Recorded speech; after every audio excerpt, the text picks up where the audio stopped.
Thanks to Squarespace for supporting this channel. Whether you need a domain, website, or online store, make your next move with Squarespace. Hi, peeps. Peeps. Hello, humans. This will make more sense in a minute. Some of you may have noticed that lately, I don't feel like painting waves. Honestly, I started my whole channel with the intention of just using it to promote my wave paintings. So what happened? Honestly, it's really not that big of a deal. I just thought I would tell you guys because we're going to be making some art today and it's not going to be waves, so why not explain? Basically, here's what happened. When I was in high school, my art teacher pushed me to do realism. My mom loved it, I got a ton of validation, and I got a high from seeing my work improve. But sometimes I felt this nagging desire to just make other things. Sketch weird creatures, doodle, paint random colors. I always have a lot of fun doing it, but I've also never considered it my real art. I think on some level I'm afraid of branching out and have some subconscious idea that my art is only good or worthwhile if it's skillful in a traditional way. But I want to push myself to try new things and not hold myself back and just see if I find something I love. So today I'm going to make some art and talk about the dark side of being an artist. Scams. Ways we get tricked, manipulated, and squashed upon. So let's enter the voiceover. A magical land where you can learn from my mistakes. Welcome to the voiceover. The first scam we're going to talk about is mailing scams. About a year ago, I got a letter saying I needed to renew my web domain name. This is the web address you type into your computer to reach a certain site, for example, robinclons.com or youtube.com. The letter specified a reply deadline and sent me all the paperwork I needed to fill out in order to not lose my domain. So I was responsible and I took care of it immediately.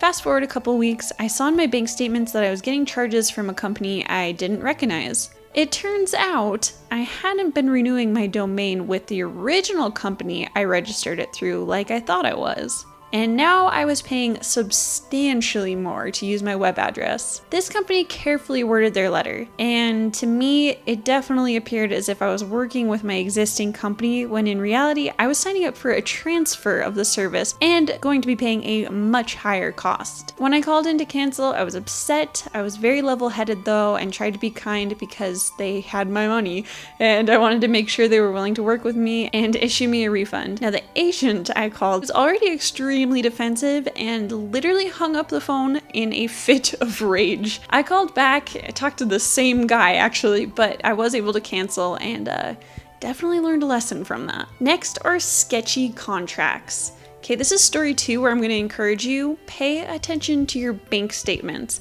I guess this is just an overall lesson in adulting in general, but it's important to remember. So recently my husband asked about a high monthly charge he was seeing. It was from my payment processor on my website, so originally I didn't question it. But as I looked back through statements, I realized they'd gone from regularly charging me around $3 a month to $25 to $45 and then to almost $60 monthly. I called the company and I had a bunch of transfers, talked to multiple different people. Eventually I was told their contract legally allows them to change the monthly rates without any notification to customers, which is exactly what they'd done. So I immediately canceled the service, but I was only able to get back a portion of the charges. Meanwhile now, my shop page is down and I'm still looking into alternative ways to sell paintings and prints. But yeah, learn from my mistakes and watch your bank account. I wasn't planning on talking about this, but while we're on the subject of contracts, while I haven't had any bad experiences with this yet, if you are making a commission for someone and it's above a certain pay grade, write up a contract. It seriously makes it so much easier for you. You can just Google one online, make any small alterations you need to, fill it out so it specifically is detailing the information about the piece they're contracting you to make. It just makes things so much easier in the long term and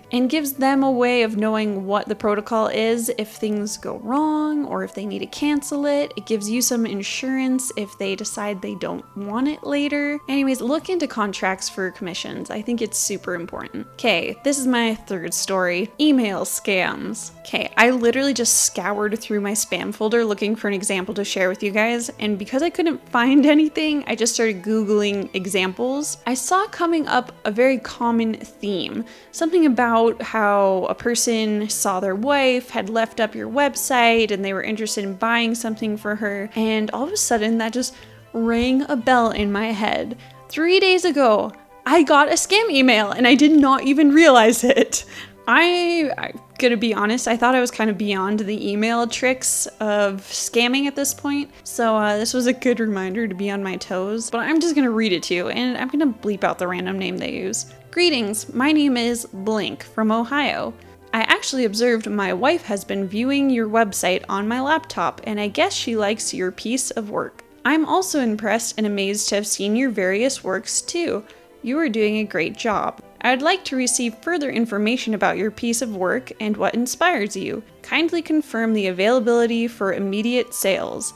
Thanks and best regards. Okay, the main thing that tipped me off was definitely the word matching from the scam emails I was looking at examples of. But my top tip for you guys, if you are skeptical, just immediately copy paste your emails into Google and attach the word scam. That's actually how I confirmed that this was a scam. Other things to look out for are, number one, vagueness about your work or about you as a person, something showing they don't actually really know you or aren't talking specifically to you. You're just kind of a copy-pasted email that they're sending out to other people with small alterations. Number two, excessive grammatical errors. You guys couldn't hear it from me reading it, but there were tons of commas in very weird places, lots of run-on sentences in this. Number three, weird mistaken information. A lot of the times for me, it'll be like gender pronouns being wrong, or they won't know anything about the type of work or details about the art. I mean, if you even look at the email I just got, he said his wife had been viewing my website and that she likes my piece of work. What piece of work are they even talking about? Does he think I just have one artwork on my website? And honestly, right now, because of the previous sketchy contract I had, I don't even have artwork for sale on my website right now, so that could be a tip off right there too. Number four, elaborate backstories. I can't tell you how many emails I get where it's just super obvious because they're talking about how they won some large sum of money, but they're serving in the military or they're living abroad and there's some Nigerian princess and they need me to hold their money for them for a while. Yeah, usually that's a tip off. Number five, overpayment.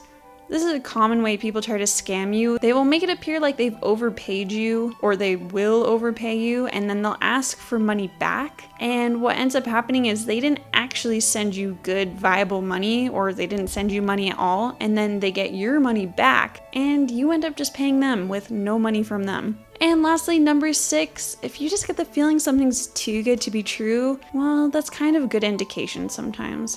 But really, at the end of it, just Google, just copy paste, put the word scam, and chances are you're gonna find something about it, if it is legitimately a scam. Hopefully this helps you guys avoid some of the mistakes that I made going through my artist's career.